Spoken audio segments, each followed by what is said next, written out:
ഇന്നാണ് ഷഹാനയുടെ കല്യാണം. 2 ദിവസം മുൻപേ വരണം എന്നവൾ പറഞ്ഞിരുന്നുവെങ്കിലും ഡെൽമ പോയിരുന്നില്ല. അതിനവൾക്ക് സമയമില്ലായിരുന്നു, കൂടാതെ താല്പര്യമില്ലായിരുന്നു. എന്തായാലും കല്യാണത്തിന് പോയേ പറ്റൂ എന്നുള്ളത് കൊണ്ട് വേറെ വഴിയില്ലാതെ ഡെൽമ മാരേജിന് പോകാൻ റെഡിയാവുകയാണ്.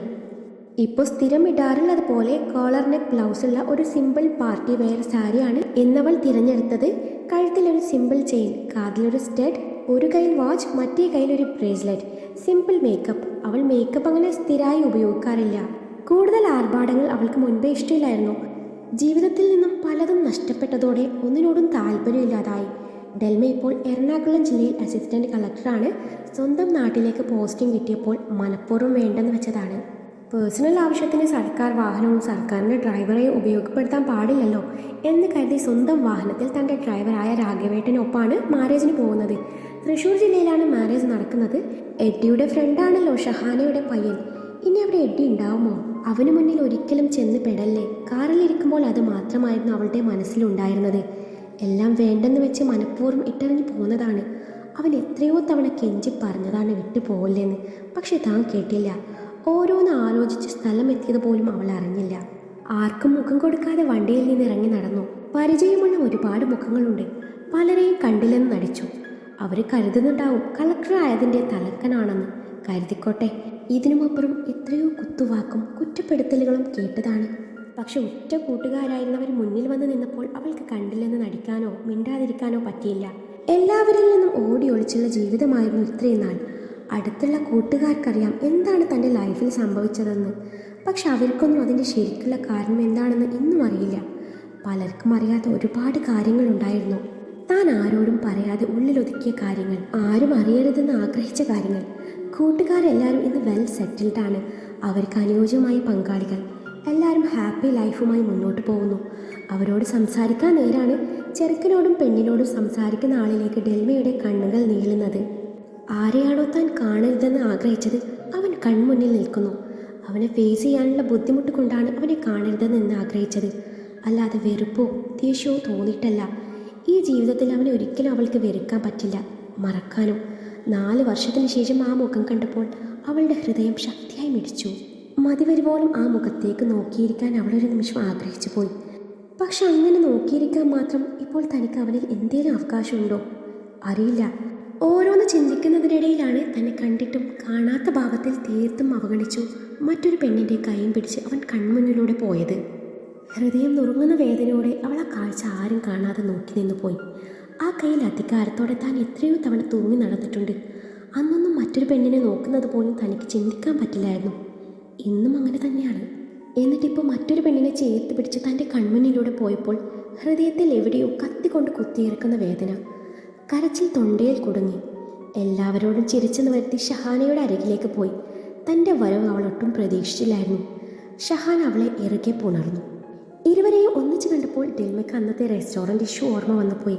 ഡെൽമയെ കണ്ടപ്പോൾ ഷഹാനയുടെ പയ്യൻ അഫ്സലിനും പഴയ കാര്യം ഓർമ്മ വന്ന് ചിരി വന്നു പോയി. എഡ്ഡിയുമായി അവൾ പിരിഞ്ഞത് അവൻ അറിയാമായിരുന്നു. അന്നത്തെ ഡെൽമയിൽ നിന്നും അവൾ ഒരുപാട് മാറിയെന്ന് അവന് തോന്നി. അവളുടെ മുഖം അത് വിളിച്ചോതുന്നുണ്ടായിരുന്നു. പ്രായത്തിൽ കവിഞ്ഞ പക്വത ആ മുഖത്ത് പ്രകടമാണ്. ഡെൽമ രണ്ടാളെയും വിഷ് ചെയ്തു. ശേഷം ഷഹാനയുടെ വിരലിലേക്ക് ഒരു സ്വർണ്ണ മോതിരം ഇട്ടുകൊടുത്തു. ശേഷം അവൾ ഇരുവർക്കും പുഞ്ചിരി സമ്മാനിച്ചു. അവർ നിർബന്ധിച്ചപ്പോൾ ഒരു ഫോട്ടോക്ക് പോസ്റ്റ് ചെയ്തു. താനിപ്പോൾ വരാം, ഒരുമിച്ച് കഴിക്കാം, എന്നിട്ട് പോയാൽ മതിയെന്ന് ഷഹാന പ്രത്യേകം പറഞ്ഞിരുന്നു. സ്റ്റേജിൽ നിന്ന് ഇറങ്ങി നടക്കാൻ നേരം പലരും വന്ന് സംസാരിച്ചു. സംസാരത്തിനിടയിലും അവളുടെ നോട്ടം എഡ്ഡിയിലും ആ പെണ്ണിലും ആയിരുന്നു. ഇപ്പോഴും അവളുടെ കയ്യിൽ അവൻ മുറുക്കി പിടിച്ചിട്ടുണ്ട്. ഫ്രണ്ട്സിനോടൊക്കെ ചിരിച്ച് സംസാരിക്കുന്നുണ്ട്. കണ്ടാലറിയാം ആൾ ഒത്തിരി ഹാപ്പിയാണെന്ന്. DCP ആയി പ്രൊമോഷൻ കിട്ടിയത് അറിഞ്ഞിരുന്നു. പക്ഷെ കല്യാണക്കാരെ അറിഞ്ഞിരുന്നില്ല. അവൾ ഓരോന്ന് വിചാരിക്കുവാണ്. കുറച്ച് കഴിഞ്ഞതും അവൻ്റെ കയ്യിലൊരു കൊച്ചു പെൺകുഞ്ഞിനെ കൂടി കണ്ടതോടെ ഡെൽമയുടെ ഹൃദയം ഇപ്പം തകരും എന്ന പോലെയായി. ആ കുഞ്ഞിനെ ഇരുവരും കൂടി കൊഞ്ചിക്കുന്നത് കണ്ടാൽ അറിയാം ആളുടെ കുഞ്ഞാണെന്ന്. കണ്ണുകൾ നിറഞ്ഞു വരാൻ തുടങ്ങി. ഇനിയും താനിവിടെ നിന്ന് നിയന്ത്രണം നഷ്ടപ്പെട്ട് കരഞ്ഞു പോകും എന്നവൾക്ക് തോന്നി. ഒന്നും കഴിക്കാനൊന്നും നിൽക്കാതെ അവൾ ആരോടും യാത്ര പറയാതെ അവിടെ നിന്ന് ഇറങ്ങി വണ്ടിയിൽ കയറി. അവൾ വന്നതും രാഘവേട്ടൻ വണ്ടി മുന്നോട്ടെടുത്തു. നിറഞ്ഞ കണ്ണുകൾ രാഘവേട്ടൻ കാണാതിരിക്കാൻ അവൾ പാടുപെടുന്നുണ്ടായിരുന്നു. അവളുടെ കൈകൾ അറിയാതെ അവളുടെ സാരിക്കുള്ളിലായി ഒളിപ്പിച്ച മിന്നൽ അമർന്നു. അവസാന ഹിയറിങ്ങിൻ്റെ അന്ന് സൈൻ ചെയ്യുന്നതിന് മുന്നേയായി അവനടുത്ത് വന്ന് പറഞ്ഞ വാക്കുകൾ വീണ്ടും കാതിൽ തുളച്ച് കയറി. നമ്മൾ തമ്മിൽ നിയമപരമായി ഇനി ഒരു ബന്ധവുമില്ല. പിന്നെ എന്തിന് ഞാൻ കെട്ടിയ മിന്നു നീ അണിയണം? അത് ഞാൻ തന്നെ എടുക്കുവാണ്. അതും പറഞ്ഞ് അവളുടെ കഴുത്തിന് നേരെ അവൻ്റെ കൈ നീണ്ടതും അവനെ തള്ളി മാറ്റി ഒന്നും പറയാതെ അന്ന് ഓടിയതാണ്. അതിനുശേഷം ആളെ കാണുന്നത് ഇപ്പോഴാണ്. മരിക്കും വരെയും ഇനി അവളുടെ നെഞ്ചോട് ഒട്ടിക്കിടക്കണം എന്നവൾക്ക് നിർബന്ധമായിരുന്നു. ഡിവോഴ്സ് വേണമെന്ന് നിർബന്ധം പിടിച്ചത് അവളായിരുന്നു. പക്ഷെ ആ സംഭവത്തിന് ശേഷം ഡിവോഴ്സ് പാതി വഴിയിൽ നിന്നു എന്ന് വേണം പറയാൻ. അവനെ വേണ്ടെന്ന് വെക്കാൻ കാരണം എന്താണെന്ന് പലരും ചോദിച്ചു. ആർക്കും വ്യക്തമായ ഒരു ഉത്തരവും അവൾ കൊടുത്തിരുന്നില്ല. എല്ലാത്തിലും കൂടെ നിന്ന വീട്ടുകാർ പോലും ആ സമയത്ത് ഒറ്റപ്പെടുത്തി. തൻ്റെ മൗനം തന്നെയായിരുന്നു അവരെ ചൊടിപ്പിച്ചത്. പിന്നെ ജീവിതത്തോട് തന്നെ വെറുപ്പായി. മരിക്കാൻ വരെ തോന്നി. പക്ഷെ അങ്ങനെ തോറ്റുകൊടുക്കാൻ അവൾ ഒരുക്കമല്ലായിരുന്നു. വളരെ കഷ്ടപ്പെട്ട് ഒറ്റയ്ക്ക് പൊരുതി തൻ്റെ ലക്ഷ്യത്തിലേക്ക് എത്തി. എല്ലാത്തിനോടും ഒരു തരം വാശിയായിരുന്നു, ജയിക്കണം എന്നുള്ള വാശി. അതിനുവേണ്ടി എല്ലാം മനഃപൂർവ്വം മറന്നു കളഞ്ഞു. ഇവിടെയും തോറ്റുപോയാൽ പിന്നെ തൻ്റെ മുന്നിൽ മറ്റൊരു വഴിയില്ലെന്ന് അവൾക്ക് തോന്നി. പക്ഷെ അവിടെ ദൈവം അവളെ കൈവിട്ടില്ല. അസിസ്റ്റൻറ്റ് കളക്ടറായിട്ടായിരുന്നു ആദ്യ പോസ്റ്റ്. ഡെൽമ ദീർഘമായി ഒന്ന് വിശ്വസിച്ചു. തൻ്റെ വീട്ടിലേക്ക് പോവേണ്ട വഴി കണ്ടതും അവൾ ആ വഴിയോരം കണ്ണിൽ നിന്ന് മായുന്നതുവരെ നോക്കി നിന്നു. അങ്ങോട്ട് പോകണമെന്നും എല്ലാവരും കാണണമെന്നും അവൾക്ക് അന്നേരം അതിയായ ആഗ്രഹം തോന്നി. പക്ഷെ അപ്പോഴും കാതിൽ പപ്പയുടെയും മമ്മിയുടെയും ശബ്ദം അലയടിച്ചുകൊണ്ടേയിരുന്നു. ചിക്കു, എന്താ നിന്റെ ഉദ്ദേശം? ഒരു കാരണമില്ലാതെ എഡ്ഡിമോനോട് പിണങ്ങി വന്ന് ഇവിടെ താമസിക്കാനാണോ? അത് പറ്റില്ല ചിക്കു. നീ പെട്ടെന്ന് റെഡിയാക്കിയേ, ഞങ്ങൾ കൊണ്ടുവിടാം. എന്ത് പ്രശ്നമുണ്ടെങ്കിലും നമുക്ക് പറഞ്ഞു തീർക്കാം. മമ്മിയുടെ സ്വരം കടുത്തിരുന്നു. മമ്മി, ഞാൻ പറയുന്നത് നിങ്ങൾ എന്താ മനസ്സിലാക്കാത്തത്? എനിക്ക് അങ്ങേരോടൊപ്പം ഇനി ജീവിക്കാൻ പറ്റില്ല. പ്ലീസ് എന്നൊന്ന് മനസ്സിലാക്ക്. അതിന് കാരണം എന്താണെന്നാണ് ഞങ്ങൾക്കറിയേണ്ടത്. അവൻ നിന്നെ സ്നേഹിക്കുന്നില്ല എന്നുണ്ടോ? നിന്നെ ഉപദ്രവിക്കാറുണ്ടോ? ഇനിയിപ്പോൾ അവന് വേറെ എന്തെങ്കിലും ബന്ധം? ഇത്തവണ പപ്പയുടെയും വാക്കുകളിൽ ഗൗരവം നിറഞ്ഞു വന്നു. ഇല്ല പപ്പ, അങ്ങനെയൊന്നും ഇല്ല. പിന്നെ എന്താ പറ. അതെനിക്ക് നിങ്ങളോട് പറയാൻ പറ്റില്ല. പ്ലീസ് എന്നൊന്ന് മനസ്സിലാക്ക് പപ്പ. പപ്പക്കറിയില്ലേ പപ്പയുടെ മോൾ എന്തെങ്കിലും കാരണമില്ലാതെ ഒന്നും ചെയ്യില്ലെന്ന്? ഇല്ല ചിക്കു, ഇക്കാര്യത്തിൽ എനിക്ക് നിന്റെ തീരുമാനത്തോട് യോജിക്കാൻ പറ്റില്ല.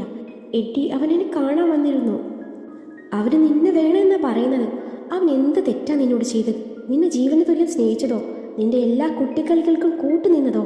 നിന്റെ ആഗ്രഹങ്ങളും സ്വപ്നങ്ങളും നേടാൻ കൂടെ നിൽക്കുന്നതോ? പറ. നിന്റെ നിഴൽ പോലെ ഏത് സമയവും കൂടെ നടക്കുന്നതോ? അവനെ വേണ്ടെന്ന് വെച്ചാൽ കർത്താവ് പോലും നിന്നെ വെറുതെ വിടില്ല ചിക്കു. അങ്ങേരുടെ കൂടെ ജീവിക്കുന്നതൊഴികെ പപ്പ വേറെ എന്ത് പറഞ്ഞാൽ ഞാൻ അനുസരിക്കാം. അത് മാത്രം എന്നെ കൊണ്ട് പറ്റില്ല. എന്നെ അനുസരിക്കാത്ത ആരിവിടെ നിൽക്കണമെന്നില്ല. എങ്ങോട്ട് വേണേലും പോവാം. എനിക്ക് ഇങ്ങനെയൊരു മകളില്ല എന്ന് ഞാൻ കരുതിക്കോളാം. അന്ന് ഇറങ്ങിയതാണ് ആ വീടിൻ്റെ പടി. മമ്മി പോലും അന്ന് തനിക്ക് വേണ്ടി ഒരു വാക്ക് പോലും സംസാരിച്ചില്ല. ചേച്ചിക്ക് പോലും തന്നെ മനസ്സിലാക്കാൻ പറ്റിയില്ല. സീറ്റിൽ ചാരിയിരുന്ന കണ്ണുകൾ ഇറുക്കിയടച്ചു. മനസ്സ് വീണ്ടും അവനിലേക്ക് മാത്രം ഒതുങ്ങിപ്പോകുന്നുണ്ടായിരുന്നു. ഡെൽമ പോയതും എട്ടി കൂട്ടുകാരിയുടെ കൈ മോചിപ്പിച്ചു. എന്തു പറ്റിയടാ? ഞാൻ അഭിനയിച്ചത് മതിയോ? അവൾ ചുറ്റും നോക്കി പറഞ്ഞു. തൽക്കാലത്തേക്ക് മതി. അവൾ പോയെന്നാ തോന്നുന്നത്. ഇനി നിന്റെ ആവശ്യം വരും. അന്ന് ഇതുപോലെ അഭിനയിച്ചാൽ മതി. അഭിനയിച്ച് നീ അവസാനം എൻ്റെ തലയിലാവോടി ലച്ചു. ഡാ, പിന്നെ അവളുടെ കെട്ടിയോണെന്നും പറഞ്ഞ് ഞാനെന്തിനാ ഇവിടെ? എൻ്റെ ഭാര്യയെ ഇനി എനിക്ക് വിട്ടു തന്നേക്ക്. ഇത്രയും ഒറിജിനാലിറ്റി ഒന്നും വേണ്ടായിരുന്നു. ലച്ചുവിൻ്റെ ഭർത്താവ് ശിവ ചിരിയോടെ പറഞ്ഞു. ഒന്ന് പോടാ, നമ്മൾ ഫ്രണ്ട്സ് അല്ലേടാ. നിനക്കെന്നെ അറിഞ്ഞൂടെ? ഇവള് നിന്നെ മറന്നാലും ഞാൻ ഒരിക്കലും എൻ്റെ കളക്ടർ മാഡത്തിനെ മറന്ന് ജീവിക്കില്ല. നിന്നെ വേണ്ടെന്ന് വെച്ച് പോയവളെ ഓർത്ത് നീ ഇപ്പോഴും ജീവിതം കളയുന്നതെന്തിനാ? മറ്റൊരു പെണ്ണിനെ കെട്ടി അന്തസ്സായി ജീവിക്കും മോനെ. അതാണെടാ റിവെഞ്ച്. റിവെഞ്ച് കൊള്ളാം. പക്ഷേ അവളെപ്പോലൊരു പെണ്ണിനെ എനിക്ക് കിട്ടൂടാ. എൻ്റെ മഴപ്പെണ്ണാണ് അവൾ. നിനക്ക് വട്ട. വീണ്ടും അവളെ കെട്ടാനാ നിന്റെ പ്ലാൻ? അങ്ങനെ ഞാൻ പറഞ്ഞോ? വീണ്ടും കെട്ടാനേ. ഞങ്ങൾ തമ്മിൽ ഇതുവരെ നിയമപരമായി ബന്ധം പിരിഞ്ഞിട്ടില്ല. അവസാന ഹിയറിങ്ങിൻ്റെ സമയത്തെ അവൾ അവിടെ നിന്ന് ഇറങ്ങി ഓടി. അവളോട് എനിക്ക് ഒരുപാട് കണക്കുകൾ തീർക്കാനുണ്ട്. മുഖത്ത് നോക്കി പലതും ചോദിക്കാനുണ്ട്. എഡ്ഡിയുടെ മുഖത്ത് അന്നേരം വേദന നിറഞ്ഞു വന്നു. നീ ശ്രദ്ധിച്ചിരുന്നോടാ? കളക്ടർ മാഡത്തിൻ്റെ നോട്ടം മുഴുവനും ഇങ്ങോട്ടായിരുന്നു. എന്നെ ദഹിപ്പിച്ച് കളയുന്നവരെ എനിക്ക് തോന്നി. ലച്ചു ചിരിയോടെ പറഞ്ഞു. അവൾക്ക് ശരിക്കും കൊണ്ടു. അത് തന്നെയാണ് എനിക്കും വേണ്ടത്. അവളുടെ നെഞ്ച് പിടിയുന്നതേ എനിക്ക് കാണണമായിരുന്നു. അവൾ എത്രയോ തവണ എൻ്റെ ഹൃദയം തകർത്തിട്ടുണ്ട്. അവൾ എന്തൊക്കെയാണ് എൻ്റെ മുഖത്ത് നോക്കി അന്ന് പറഞ്ഞത്. അതൊന്നും ഞാൻ മറക്കില്ല ഒരിക്കലും. എന്നിട്ടാണോ നീ വീണ്ടും അവളെയും സ്വപ്നം കണ്ട് നടക്കുന്നത്? അല്ല, നിന്റെ വേണ്ടെന്ന് വെച്ച് പോയവൾക്ക് നീ ആരെ കെട്ടിയാലും ആരെ കൂടെ കൂട്ടിയാലും എന്താ?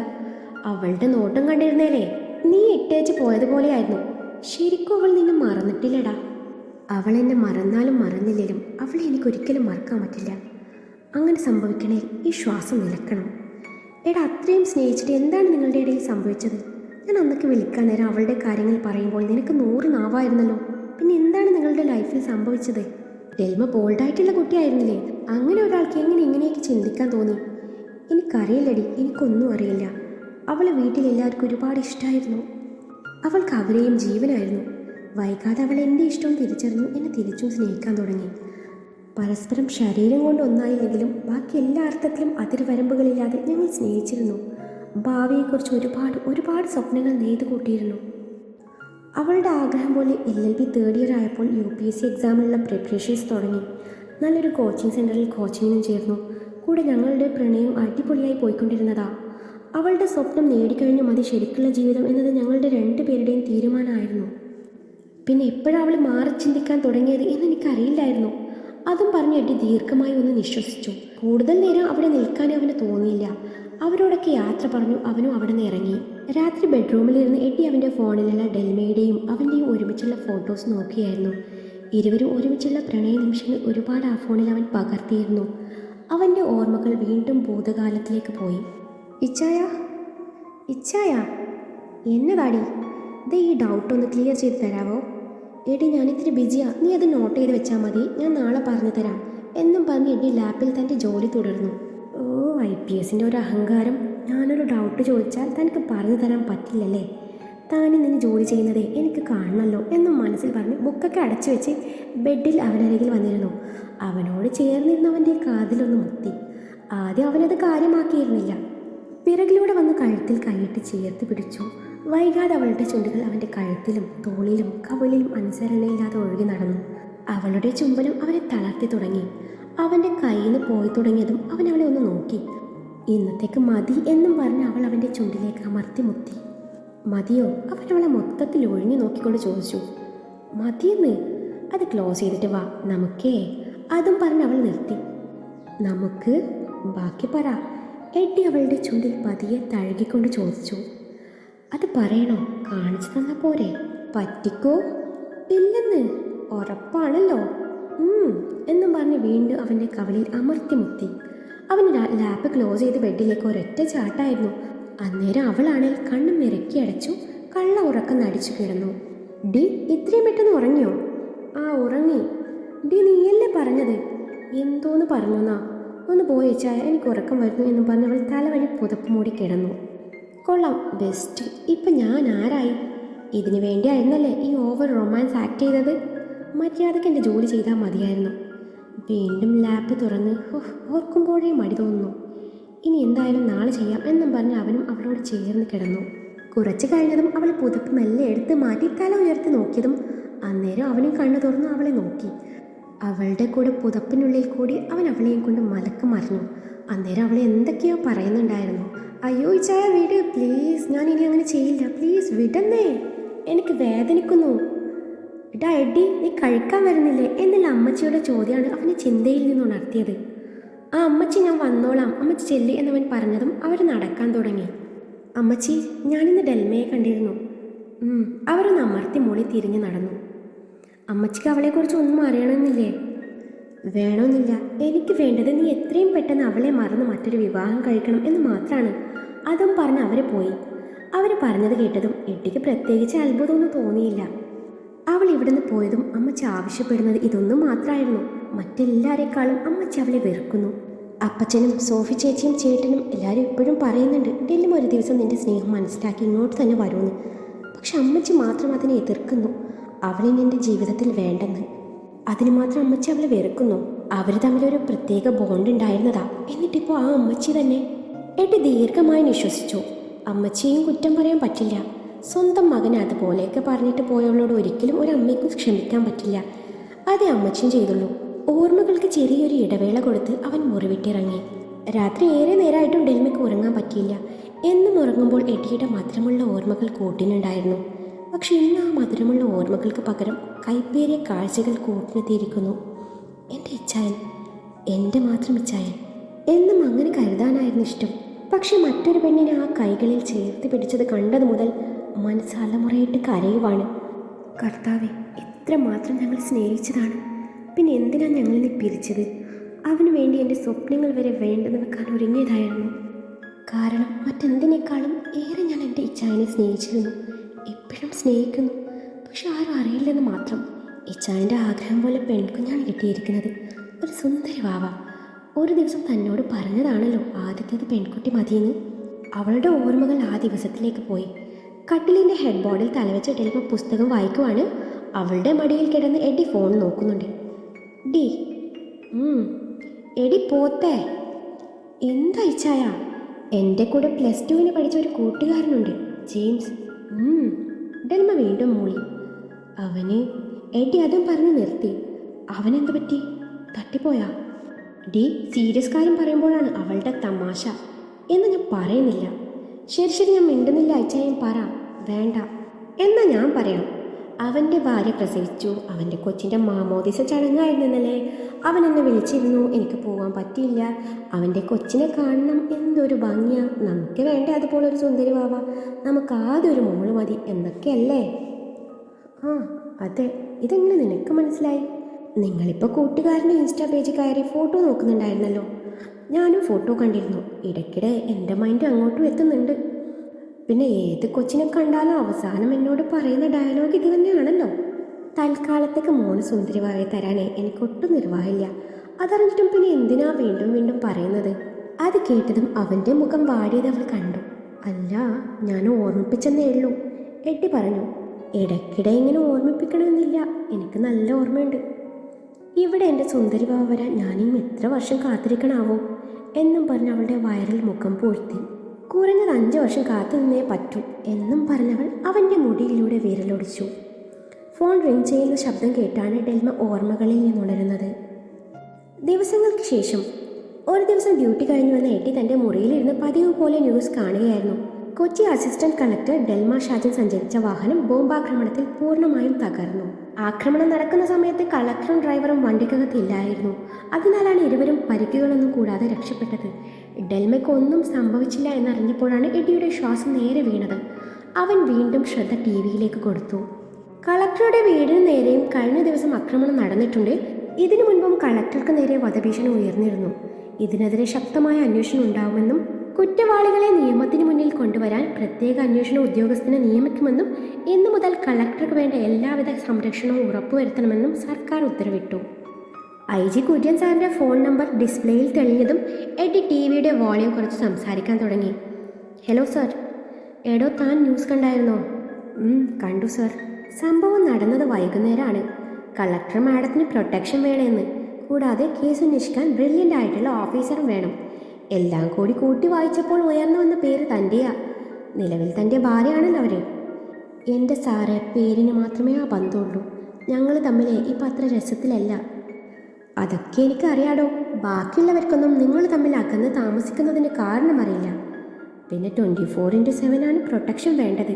കഴിഞ്ഞ ദിവസം രാത്രിയിലുണ്ടായ ആക്രമണത്തിൽ ചെറിയ പരിക്കൊക്കെ ഉണ്ടെന്ന് അറിഞ്ഞത്. അതവൻ അറിയില്ലായിരുന്നു. പരിക്ക് പറ്റിയെന്ന് കേട്ടപ്പോൾ അവൻ്റെ നെഞ്ചൊന്ന് പിടഞ്ഞു. എങ്കിലും പുറത്ത് കാട്ടാതെ പറഞ്ഞു, സർ, ഈ 24/7 പ്രൊട്ടക്ഷൻ എന്ന് പറയുമ്പോൾ എനിക്ക് ഉറക്കൊന്നും വേണ്ടേ? എനിക്കവിടെ പോയി ഫുൾ ടൈം ബോഡി ഗാർഡിനെ പോലെ നിൽക്കാനൊന്നും പറ്റില്ല. ഏടോ, കുറച്ച് ദിവസത്തേക്കാണ് ഈ പ്രൊട്ടക്ഷൻ. പിന്നെ ഉറക്കം. ഭാര്യ ഭർത്താക്കന്മാരായ സ്ഥിതിക്ക് 2 പേർക്ക് ഒരുമിച്ച് ഉറങ്ങാലോ. അപ്പോൾ പ്രൊട്ടക്ഷനും നടക്കും, ഉറക്കവും നടക്കും. കൂടെ നിങ്ങളുടെ പിണക്കവും തീരും. സാറിന് ഇത്രയും ദീർഘവീക്ഷണം ഉണ്ടെന്ന് അറിഞ്ഞില്ല. ഇതുപോലെയൊന്നും ശത്രുക്കളോട് പോലും ചെയ്യരുത് സർ. താൻ ഓക്കെ ഇല്ലെങ്കിൽ പറഞ്ഞാൽ മതി. നിങ്ങൾ തമ്മിലുള്ള ബന്ധം കണക്കിലെടുത്താണ് തന്നെ അന്വേഷണത്തിന് നിയമിച്ചത്. കൂടെ പ്രൊട്ടക്ഷൻ ഉറപ്പുവരുത്തുകയും വേണം. സമ്മതമല്ലെങ്കിലേ പറ, വേറെ ആരെങ്കിലും നിയമിക്കാം. അത് വേണ്ട, എനിക്ക് സമ്മതമാണ്. ഞാൻ നാളെ തന്നെ അങ്ങോട്ട് പുറപ്പെടുന്നുണ്ട്. എന്നാൽ ശരി സർ, താങ്ക് യു എന്നും പറഞ്ഞ് അവൻ കോൾ ഡിസ്കണക്ട് ചെയ്തു. അസിസ്റ്റന്റ് കളക്ടർ ഡെൽമ ഷാജൻ, നീ എന്നിൽ നിന്ന് എത്ര ഓടിയൊളിക്കാൻ ശ്രമിച്ചാൽ ദൈവം എന്നെ നിന്റെ അടുക്കൽ തന്നെ എത്തിക്കും. നിന്നെ വിഷമിപ്പിക്കാൻ എനിക്ക് കിട്ടിയ അവസരമാണിത്. ഞാനിത് മാക്സിമം മുതലെടുക്കാൻ തന്നെ ചെയ്യും. ഒരു കാരണമില്ലാതെ എന്തിനെന്നെ വേണ്ടെന്ന് വെച്ചു. എനിക്ക് നിന്നിൽ നിന്ന് വ്യക്തമായൊരു ഉത്തരം കിട്ടണം. കിട്ടിയേ മതിയാവും. അതുവരെ നിന്നെ എത്രത്തോളം ടോർച്ചർ ചെയ്യാൻ പറ്റുന്നുവോ അത്രത്തോളം ഞാൻ ടോർച്ചർ ചെയ്യും. നിന്റെ ഉത്തരം ന്യായമാണെന്ന് തോന്നിയാൽ പിന്നെ നിന്റെ മുന്നിൽ ഞാൻ ഒരിക്കലും വരില്ല. പക്ഷെ എനിക്കറിയണമല്ല, മനസ്സിൽ എന്തൊക്കെയോ കണക്ക് കൂട്ടലുമായി എഡി നിദ്രയിലേക്ക് വഴുതി വീണു.